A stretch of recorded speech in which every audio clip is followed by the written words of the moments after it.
Provérbios capítulo 16.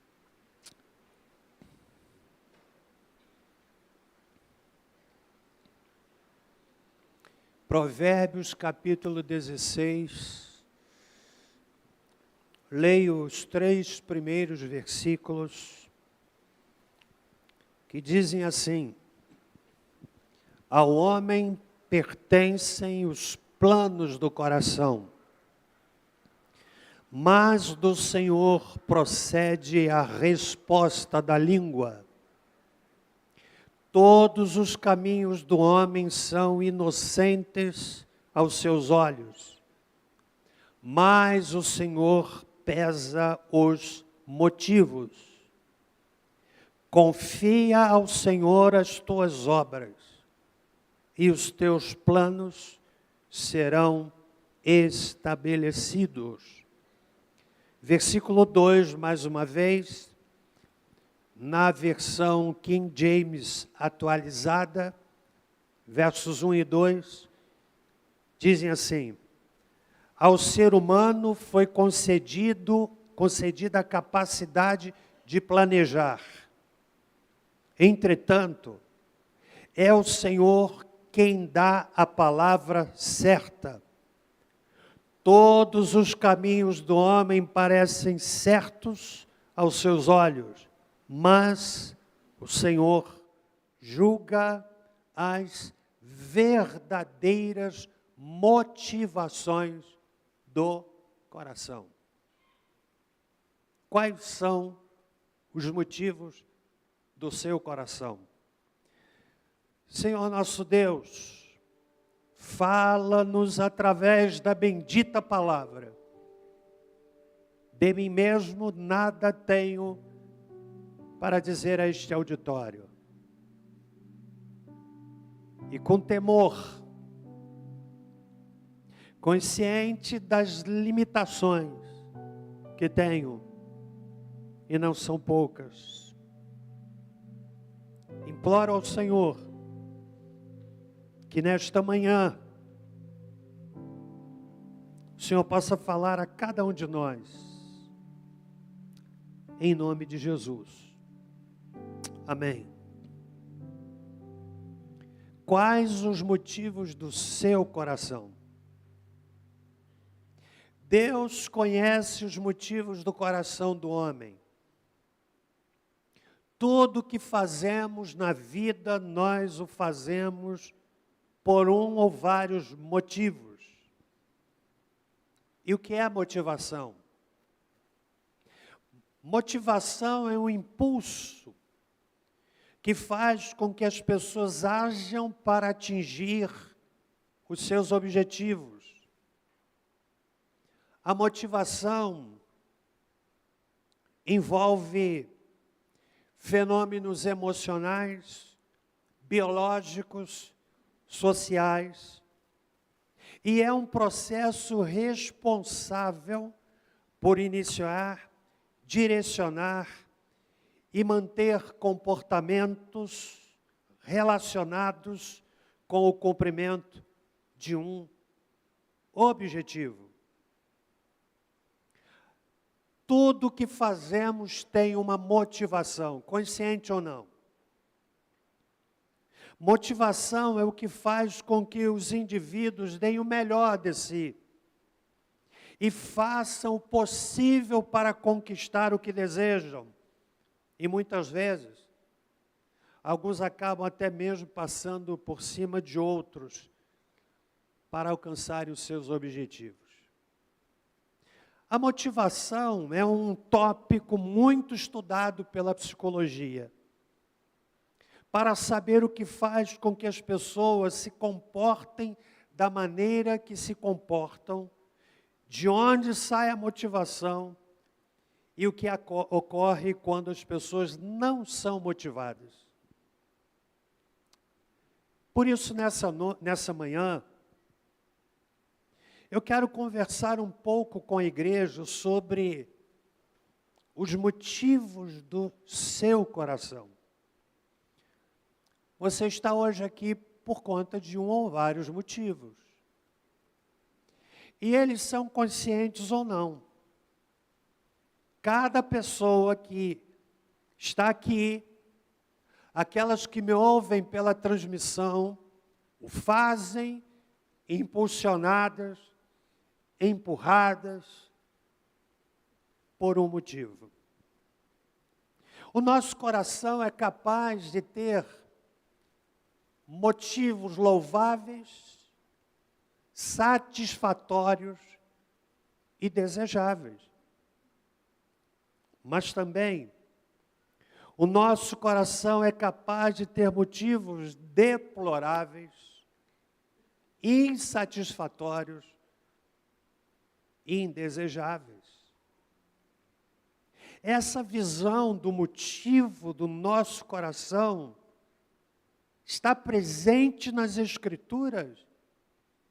Por exemplo, quando no Salmo 139, o salmista diz assim nos versos 23 e 24, ele está falando com Deus e ora dizendo: sonda-me, ó Deus, e conhece o meu coração, prova-me e conhece os meus pensamentos, e vê se há em mim algum caminho mau, e guia-me pelo caminho eterno. Ele está pedindo: Deus, sonda o meu coração, em outras palavras, investiga os meus motivos. Meus irmãos, motivo é algo interior. Só nós mesmos e Deus sabemos quais são os nossos reais motivos. Às vezes, como disse, temos motivos que não são agradáveis. Há motivos que são desejáveis. E é importante que nós os identifiquemos. Por exemplo, a pessoa que faz alguma coisa motivada pela gratidão. Sou tão grato àquilo que aquela pessoa fez por mim. E eu quero, de alguma forma, retribuir em gratidão pelo que ela fez por mim. Sabe o que é isso? Motivo de gratidão. Eu sou tão grato a esta igreja, como lemos aqui na carta da irmã. Aqui eu cresci, aqui eu fui acolhida, disse ela. Isso é gratidão. Retribuir em gratidão aquilo que os pais fizeram pelos filhos, se sacrificando não poucas vezes, se privando não poucas vezes, para que o filho ou a filha pudessem alcançar um patamar profissional elevado.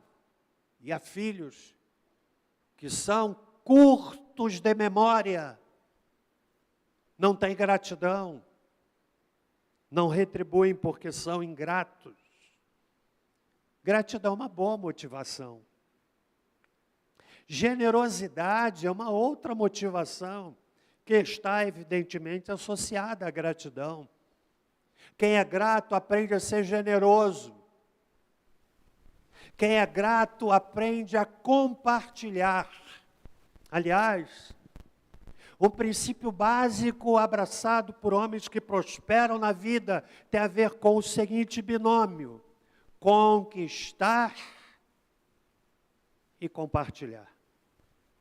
Há pessoas que só celebram a primeira parte, elas querem conquistar, mas se tornam pessoas que não são generosas. A generosidade abençoa. E aquela generosidade que não busca a exaltação. Eu conheço muitas pessoas generosas, muitas generosas aqui desta congregação, mas eu quero fazer menção de uma que já não está mais entre nós. A minha querida sogra. Há entre as pessoas aquela tendência piadista de denegrir sogra. Eu não faço isso. Minha sogra era alguém muito especial. Eu me lembro quando ela estava já nos últimos dias no hospital. E ela ia precisar de transfusão de sangue. Sabe o que é que a minha sogra disse? Ela disse assim: se eu fizer transfusão de sangue, eu quero que seja do seu sangue, porque eu quero que o seu sangue esteja no meu corpo. Pensa ouvir isso de uma sogra. Eu quero que o seu sangue esteja no meu corpo. Gente, isso é forte demais. Mas eu fiz menção a ela para lhe dizer como ela era generosa. Generosidade que nós descobrimos no dia do seu sepultamento. De pessoas que estavam lá e depois descobrimos que foram ajudadas por ela, que se aposentaram porque ela pagou a aposentadoria e tantas outras bênçãos decorrentes da generosidade dela. Por isso nós, filhos, buscamos praticar generosidade, porque tivemos uma extraordinária escola. E é uma motivação extraordinária. Mas nessa manhã, de ceia, pedindo a Deus que o Espírito Santo cative a sua atenção, eu quero destacar e pontuar algumas motivações que não são boas. O Salomão diz: todos os caminhos do homem são inocentes aos seus olhos, ou parecem certos aos seus olhos, mas o Senhor julga as verdadeiras motivações. Nós podemos estar aqui num culto, louvando a Deus, levantando as mãos, celebrando, mas a motivação não é a boa motivação. Porque nós podemos fazer coisas certas com motivos errados. Motivo é aquilo que nos impulsiona. Eu quero destacar algumas motivações danosas, no verdadeiro, sincero desejo de que a palavra compartilhada lhe oriente, lhe abençoe. Em primeiro lugar, há pessoas motivadas pela ganância. Pessoas movidas pela ganância fazem do dinheiro o seu Deus. São escravas do dinheiro. São capazes de trair, de ferir, de enganar por causa do dinheiro. E às vezes até mesmo capazes de uma retórica preciosa, mas que esconde um motivo nada agradável. Leio, por exemplo, o texto de João, capítulo 12. João, capítulo 12, versículos de 1 a 6. Olha que coisa interessante, irmãos e irmãs. 6 dias depois da Páscoa, Jesus chegou a Betânia, onde vivia Lázaro, a quem ele ressuscitara dentre os mortos. Preste bem atenção nesse texto. Ofereceram-lhe ali um jantar. Marta servia e Lázaro estava entre os que se reclinavam à mesa com ele. Lázaro que havia ressuscitado. Pensa nessa cena. Os discípulos, os amigos e Lázaro que ressuscitou. 4 dias morto, cheirava mal, estado de putrefação, de apodrecimento, a morte impregnada naquele cadáver. Mas quando Jesus chegou e disse, Lázaro, vem para fora. Capítulo 11 de João diz que Lázaro se levantou e ele estava lá com Jesus. Verso 3. Então Maria tomou uma libra de nardo puro, um perfume muito caro, ungiu os pés de Jesus e os enxugou com os seus cabelos. Que cena linda! E toda a casa se encheu com a fragrância do perfume. Mais um dos discípulos, chamado Judas Iscariotes, que mais tarde o trairia, objetou. Olhem o argumento de Judas.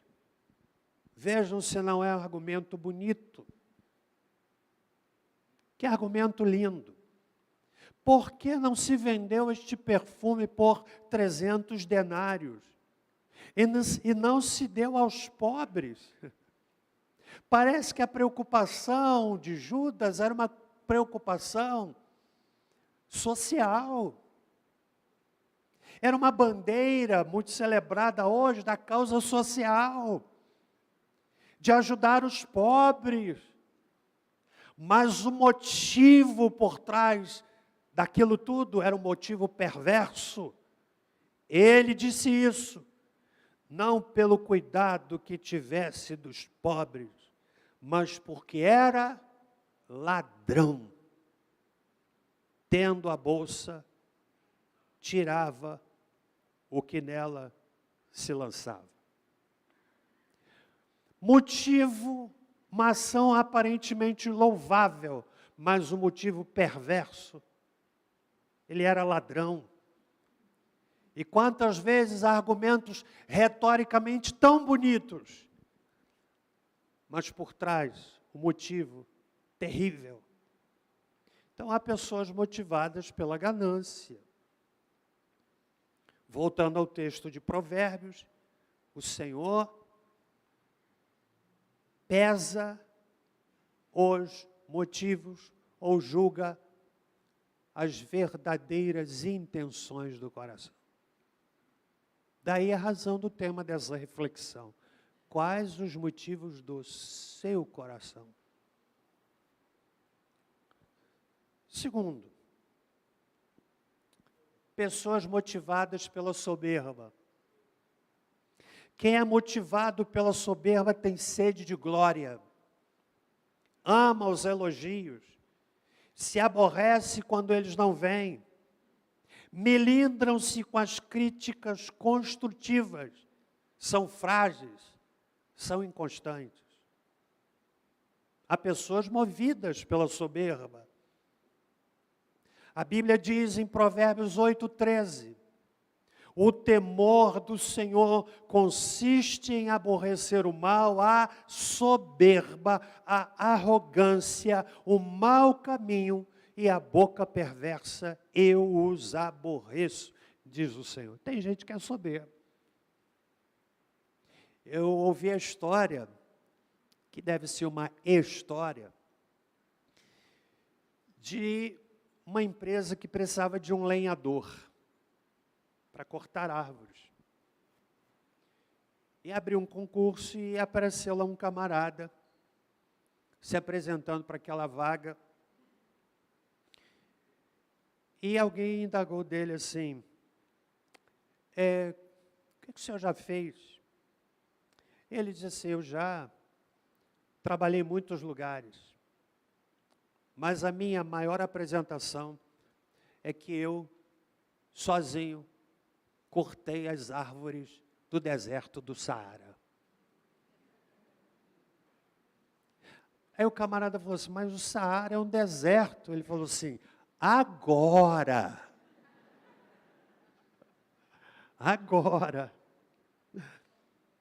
Soberbo. Será que você é motivado pela soberba?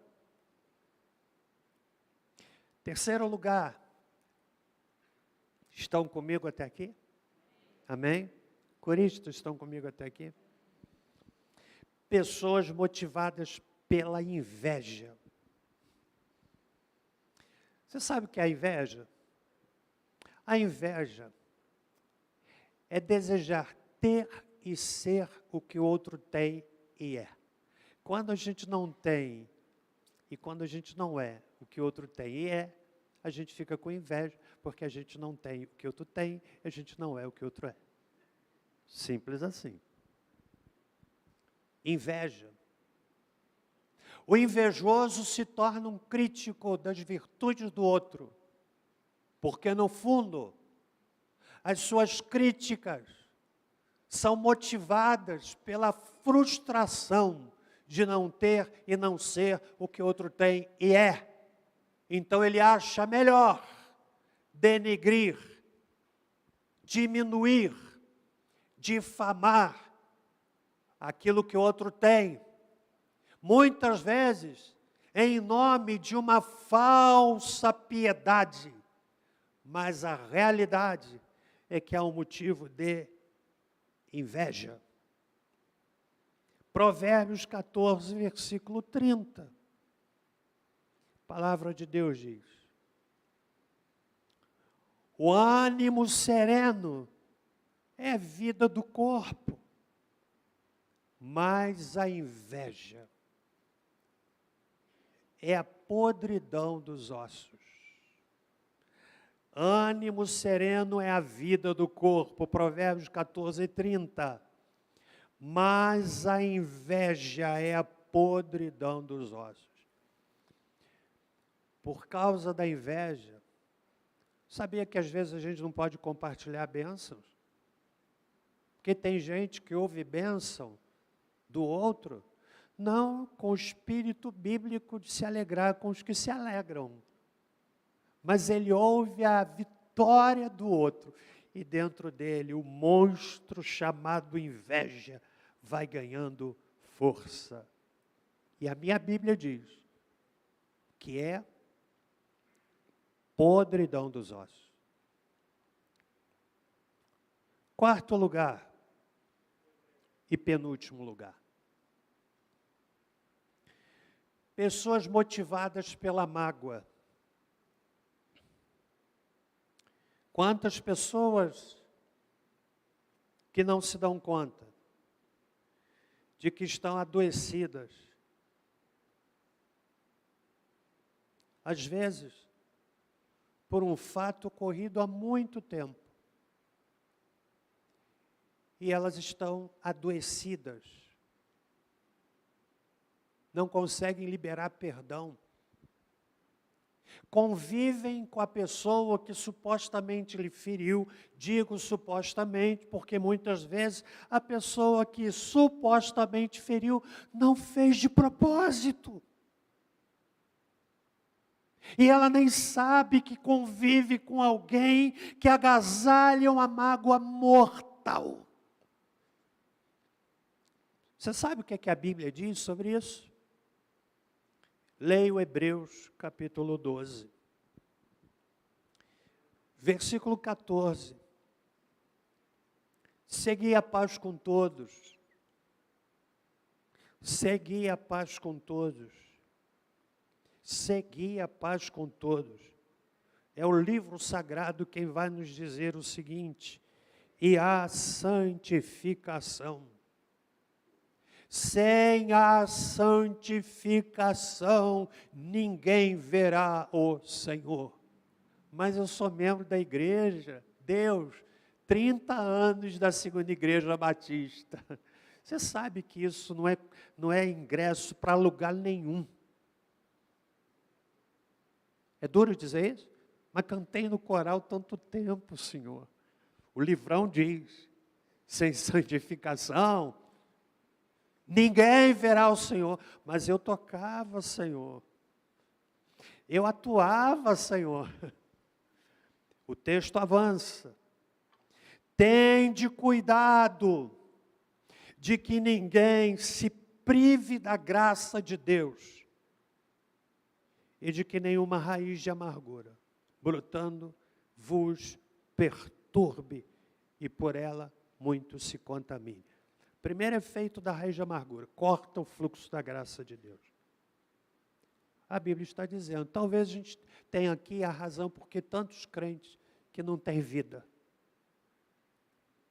são casca, são religiosos. Aprenda que a raiz de amargura apodrece a pessoa por dentro. É como já lhes contei, eu vi num centro anatômico de uma faculdade de medicina, há muitos anos atrás, estudante de medicina gosta de dissecar corpos para aprender. E na minha curiosidade, eu me deparei naquele centro anatômico com o corpo intacto, corpo de uma mulher. Não estava deformado, não estava inchado, ele estava, na verdade, preservado, mas não havia aluno de medicina para dissecar aquele corpo. Eu perguntei qual a razão. E me veio a resposta. Por fora estava bem, mas por dentro estava podre. A raiz de amargura faz isso.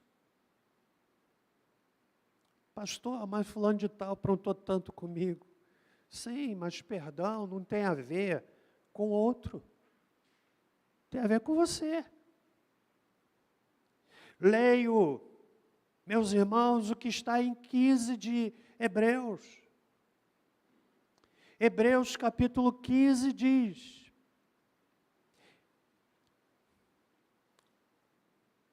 capítulo 12, verso 15, perdão. Cuidado com raiz de amargura, a pessoa amargurada contamina. Você sabe como ela contamina? Ela leva as pessoas do seu relacionamento a verem aquele objeto da sua mágoa com os seus óculos. É como se ela tirasse os seus óculos e desse para a pessoa ver. Então ela tenta minar o outro para que o outro veja aquele que foi objeto da sua mágoa da maneira que a pessoa está vendo. Contamina. Adoece. Qual é a sua motivação? Estão comigo até aqui, irmãos? Você já consegue fazer um mergulho dentro de você mesmo? Eu quero pontuar a última motivação ruim. Pessoas motivadas pela vingança. Motivadas pela vingança. Vai me pagar. Já ouviram isso?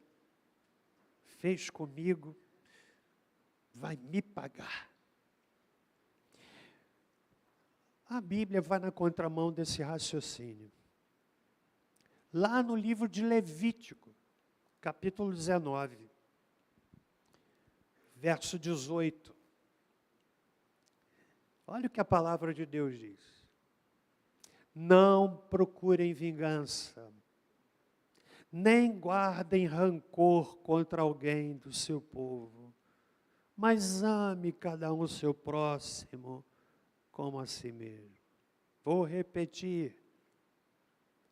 Não procurem vingança. Você conhece alguém que é vingativo? Levanta a mão. Conhece? Levanta mesmo a mão, você conhece?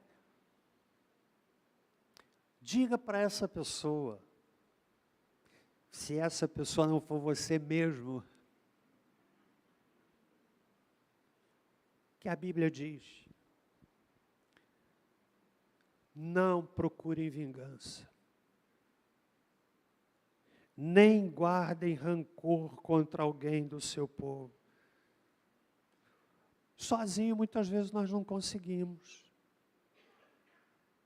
É difícil descolar, arrancar, dissecar de dentro de nós sentimentos. Mas com a graça de Deus, nós podemos.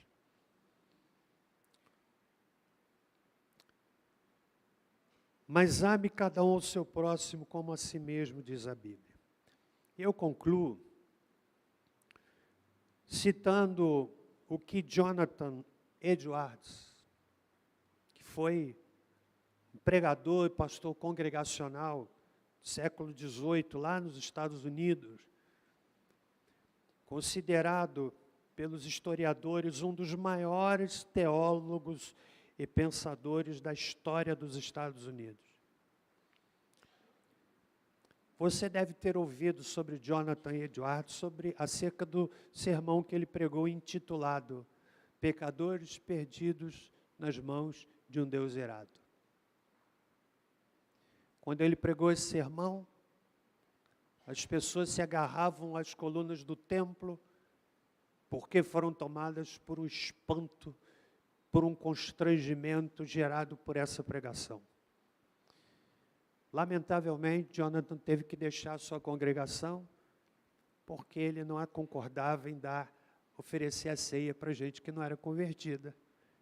E os líderes da sua igreja achavam que ele deveria fazer isso. Ele foi não somente um dos instrumentos do primeiro grande avivamento acontecido lá no seu país, mas o maior estudioso e intérprete desse fenômeno. Jonathan tomou 5 decisões quando jovem e decidiu viver fielmente guiado por elas. 5 decisões. Primeira decisão, viver intensamente. Segundo, nunca perder um momento, mas aproveitá-lo da maneira mais útil que lhe fosse possível. Terceiro, nunca fazer algo desprezível, nem ter pensamentos depreciativos sobre alguém. Quarto, nunca fazer algo que temeria fazer se fosse a última hora da sua vida. E por fim, nunca fazer algo motivado pela vingança. Quais são os motivos do seu coração? Quais são? Eu não posso ver, a esposa não pode ver, o marido não pode ver, o pai não pode ver, o filho não pode ver, mas a minha Bíblia diz que o Senhor julga, ou seja, Ele olha o motivo. Nós estamos aqui num culto, vamos celebrar a ceia nesses 10 minutos. Nós estamos aqui em adoração.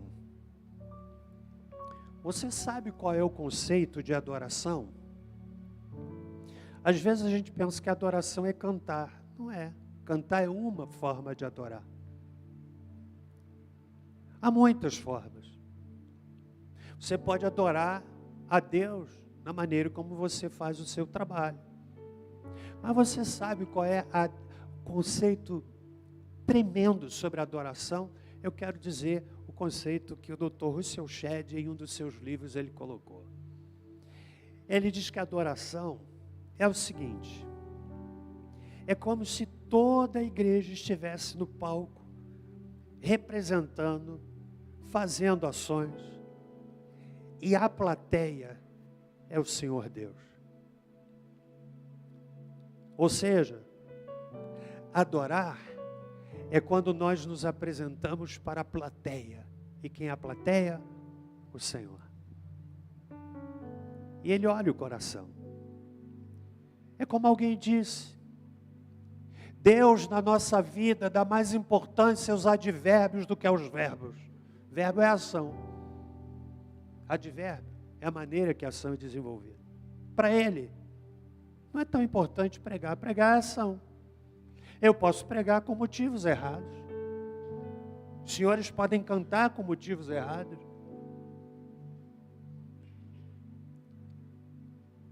Deus olha motivo.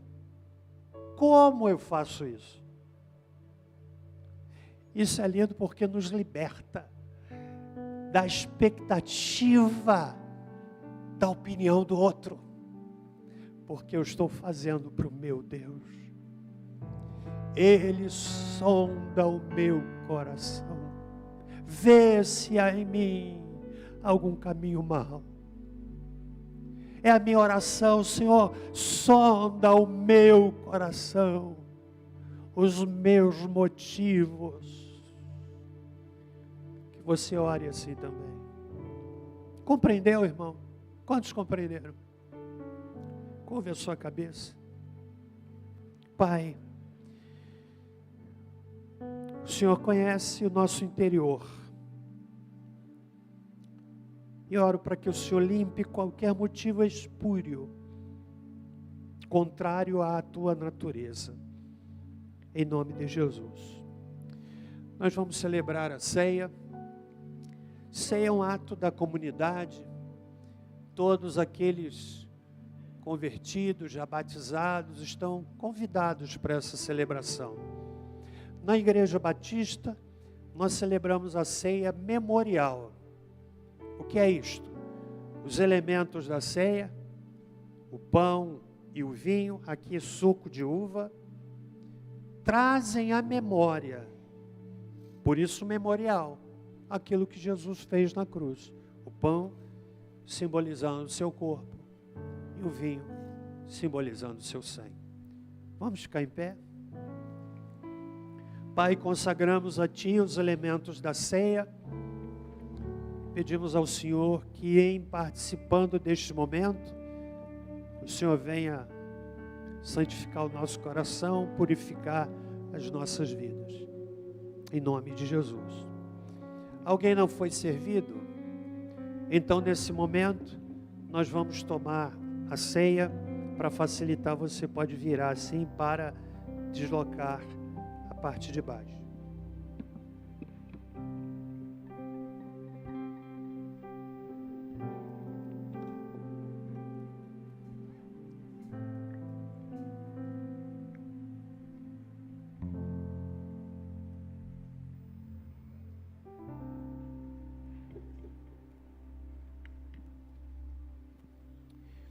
Nesse momento, caminhando para o fim do culto,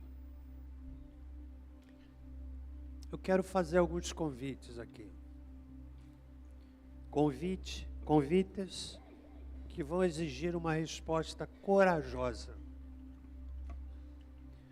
O culto é para a pessoa ser curada pelo confronto com a palavra. Eu quero fazer alguns convites aqui. Você sabe qual é o primeiro passo para uma pessoa ser curada de uma doença? É reconhecer que está doente.